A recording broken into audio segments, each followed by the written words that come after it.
GTU semester number 1 નું result આવ્યું એ દિવસથી આજ દિવસ સુધી ઘણા બધા મેસેજીસ અમારા વોટ્સઅપ નંબર ઉપર આવી રહ્યા છે.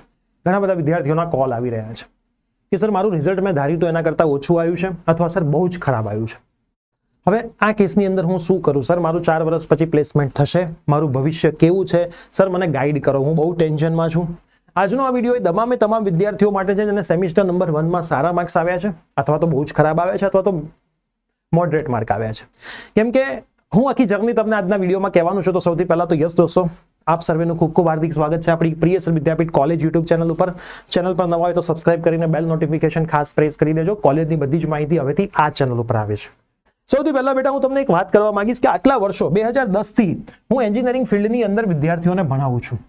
મેં એક વસ્તુ 2010 થી નોટિસ કરી છે કે સેમિસ્ટર નંબર 1 માં જે પણ વિદ્યાર્થીઓને સારા માર્ક્સ આવે છે એમના સેમિસ્ટર 2 માં ક્યાંક વધે છે, ક્યાંક ઘટે છે. ઘટવાના ચાન્સીસ વધારે છે અને સેમિસ્ટર 3 આવતા તો એમના માર્ક્સ ઘટી જ જાય છે. એનું રીઝન હું તમને કહેવા માંગુ છું. સેમિસ્ટર નંબરમાં વધારે માર્ક આવવાથી એવું લાગી જાય છે કે ભાઈ હું તો હોશિયાર છું. ભલે તમે હોશિયાર જ છો પણ પછી મહેનત કરવાની ઓછી કરી દે છે. થોડો થાક લાગી ગયો હોય પહેલા સેમિસ્ટરનો અને 2 અને 3 ધીમે આગળ જતા માર્ક્સ ઘટવાના ચાલુ થાય. પછી 5મા 6ઠા સેમિસ્ટરથી સબ્જેક્ટ ઓછા થાય એટલે પાછા માર્ક્સ વધવાના ચાલુ થાય.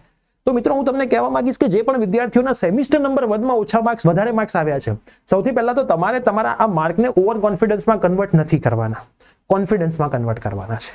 કારણ શું થશે? જો એને તમે ઓવર કોન્ફિડન્સની અંદર કન્વર્ટ કરી દેશો ને તો એ તમારા માર્ક્સ ઘટાડશે.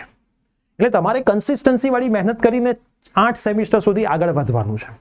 હવે જો બીજી માહિતી તમને આપું, જેમના માર્ક્સ કદાચ ઓછા આવ્યા છે, સૌથી પહેલા તો એક વસ્તુ નીકાળી દો. કદાચ માર્ક ઓછા આવ્યા છે અથવા તમે ફેલ થયા છો, કંઈ પણ છે, તમારું પ્લેસમેન્ટ થવાનું છે તો થઈ જ જવાનું છે. બરાબર? જેના વધારે માર્ક્સ આવ્યા છે એમનું પ્લેસમેન્ટ થઈ જશે એવી કોઈ ગેરંટી આ દુનિયામાં છે નહીં. તો જેને ઓછા માર્ક્સ આવ્યા છે એમનું પ્લેસમેન્ટ નહીં જ થાય એવી ગેરંટી પણ આ દુનિયામાં છે નહીં. એટલે પ્લેસમેન્ટની વિચાર તો ભૂલી જાઓ. મારું જિંદગીમાં કંઈ નહીં થાય એ ભૂલી જાઓ. સૌથી પહેલા તો તમે શાંતિથી બેસો અને નક્કી કરો કે કઈ જગ્યાએ તમે ભૂલ કરી. તમે તમારી જો ભૂલોને ઓળખી લેશો ને તો સેકન્ડ સેમિસ્ટરથી એ ભૂલો ધીમે દૂર કરવાનું ચાલુ કરશો તો સેકન્ડ સેમિસ્ટરમાં સારું રિઝલ્ટ આવશે. અને એના માટે સૌથી પહેલું હથિયાર છે મિડ સેમિસ્ટર. જો મિડ સેમિસ્ટરમાં તમારા સારા માર્ક્સ આવે છે તો જ તમે યુનિવર્સિટીમાં એક સારા SPI ઉપર પાસ થઈ શકશો. તો મિડ સેમિસ્ટરને હલકામાં ના લો. કોલેજના વિદ્યાર્થીઓ મેં જોયા છે એટલા ખરાબ કામ કરી રહ્યા છે હાલ. ટાઈમ પાસના કામ, રાતે રખડપટ્ટી કરવાની, જલસા કરવાના, ભાઈબંધો જોડે રખડવાનું, સિગરેટ પીવાનું, પાર્ટીઝ કરવાની, ગેમ રમવા જતું રહેવાનું, બોયફ્રેન્ડ ગર્લફ્રેન્ડ જોડે રખડવાનું. આ સત્ય હકીકત છે. આમાં એક રૂપિયાની ખોટી વાત નથી. તમે તમારું ભવિષ્ય કયા રસ્તે લઈ જઈ રહ્યા છો? મોબાઈલની અંદર આખો દિવસ લાગ્યા રહેવાનું, રીલ્સ જોયા કરવાના, લોકોને હળીઓ કર્યા કરવાની, પોતાની જાતને મહાન બતાવી દેવાનું, આ જ બધું કરો ને તો જ સેમિસ્ટર 1 માં ફેલ થયા હોય.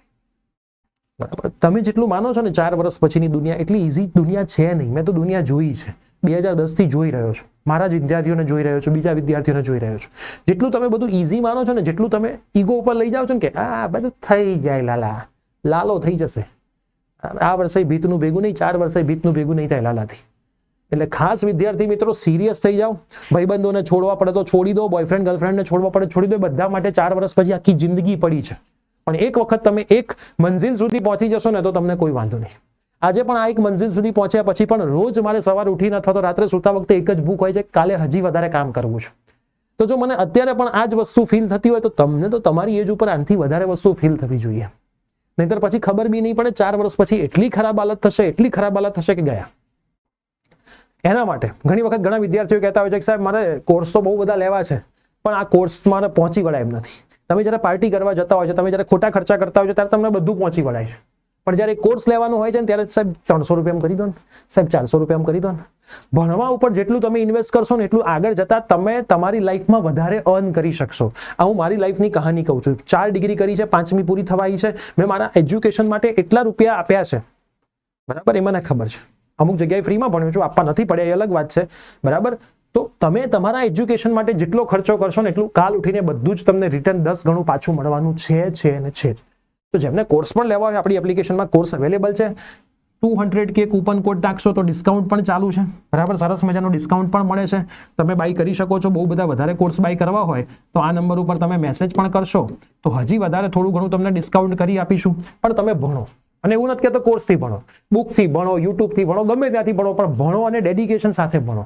પરફેક્ટ મહેનત કરો. કોર્સ લીધા છે તો રોજની તૈયારી કરો. મિડ સેમમાં સારા માર્ક્સ લાવો, યુનિવર્સિટીમાં સારા માર્ક્સ લાવો અને પહેલા સેમિસ્ટરમાં તમે જે ફેલ થયા છો ને એની એક્ઝામિનેશન સેકન્ડ સેમિસ્ટર જોડે જ આવી જશે. એટલે હવે બહુ સમય પણ નથી, બરાબર. હમણાં એપ્રિલ મહિનો ચાલુ થઈ જશે, મે જૂન જુલાઈમાં તો અમારે તમારી એક્ઝામોનો તહેવાર ચાલુ થઈ જશે, ઘણી બધી કોલેજમાં મિડ સેમ પણ ચાલુ થઈ ગઈ. તો વિદ્યાર્થી મિત્રો સિરિયસ થઈ જાઓ. જો ભવિષ્ય 4 વર્ષ પછી કશું જ થવાનું, ફેલ થયા છો તો, પણ આ જ રીતે તમે હજુ ફેલ થયા કરશો ને તો આગળ જતા તમને તકલીફ પડશે અને પડશે, બધું ભેગું થશે ને પછી તમે ડિટેન થશો. એનાથી સારું છે કે હાલ પૂરું કરો, ઠીક છે. તો હું તમને એટલું જ કહેવા માટે આવ્યો છું કે મહેનત કરવાનું ચાલુ કરો. અમે તો તમારી સાથે છીએ જ, બરાબર, પણ મહેનત કરશો તો આગળ જતા સફળતા મળશે અને મળશે, ઠીક છે. તો મહેનત કરવાનું ચાલુ કરી દેજો. જે પણ રિઝલ્ટ આવ્યું છે એક્સેપ્ટ કરી લો. હવે આગળ શું કરવું છે નક્કી કરી લો અને લાગી પડો મહેનત કરવા માટે. આ વિડીયોમાં કમેન્ટ કરજો કે યસ સર, હું હવે મહેનત કરીશ, કમબેક કરીશ, મારો સમય આવી ગયો છે, સેકન્ડ સેમિસ્ટરમાં સારું રિઝલ્ટ લાવીને બતાવી દઈશ. Bye bye.